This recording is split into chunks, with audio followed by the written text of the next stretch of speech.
Loosely based on the 1990 Tom Cruise and Nicole Kidman film of the same name, we have another attempt at a racing simulation game.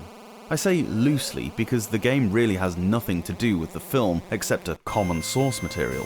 There's no dramatic score by Hans Zimmer, nor any falling in love with a neurosurgeon. This is a straight-up NASCAR racing game.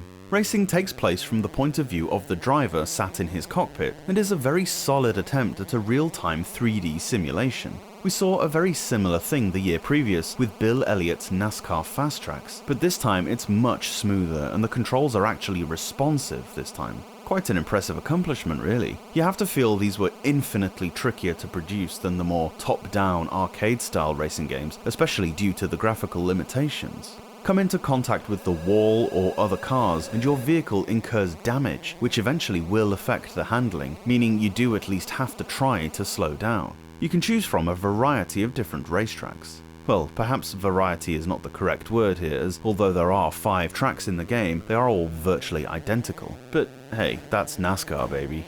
As well as a single race, you can also play through an entire season, whereby you have to qualify for each race and then you accrue points based on your finishing position.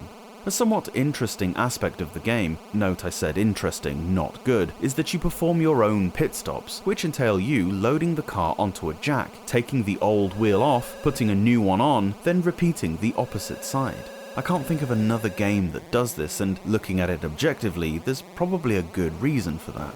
It's hard to imagine why somebody would want to play as the pit crew. It's the equivalent of having to perform your own oil change during your car's service. I don't know who this part of the game is for, and it detracts from everything else. The music is pretty cool, and the car engine noises are about as effective as you're gonna get from a Game Boy. Not a bad effort at all, especially when you go too fast into a corner. The sound of your skid and inevitable collision with the side is really well done. Dreading another nasty movie tie-in, this game pleasantly took me by surprise. I wasn't expecting to be quite this impressed from a first-person racing game, as the, pun intended, track record hasn't been great so far. I've docked it gameplay points for the dumb pit stop thing, but other than that, there's not a whole lot wrong with Days of Thunder.